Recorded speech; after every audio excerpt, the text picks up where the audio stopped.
O Concello de Vilagarcía decidiu ampliar a capacidade da piscina para dar resposta á demanda que se enfrontan as instalacións cada día e que acotío o complexo de Fontecarmoa recibe a visita de dúcias e dúcias de persoas, tanto procedentes da localidade como de outros puntos da comarca. A piscina de Vilagarcía do ano 93-94 e se quedou pequena para o número de usuarios que ten. Solamente veñen veciños de Vilagarcía, senón que é certo que tamén veñen de toda a comarca. Ademais se compaxina pois os que veñen a disfrutar dun ratiño de natación e ocio cos clubs de natación de Vilagarcía, clubs de salvamento. Entón a necesidade e a realidade que temos que ter máis espacio e o que nos queda pois é construir outro vaso. Hoxe aprobouse en Xunta de Goberno local a compra duns terreos lindeiros coa actual edificación. Nun primeiro momento valorouse a posibilidade de ampliar a actual piscina. Finalmente, o proxecto polo que decidiu apostar o Executivo local contempla a construción dunha nova nave cunha nova piscina que estaría conectada coa actual a través dun corredor climatizado. Segundo o rexedor, o proxecto debería estar rematado o ano que ven.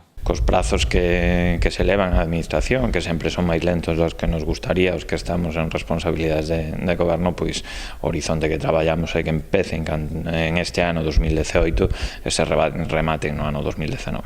A actuación poderá levarse a cabo grazas á captación duns fondos europeos.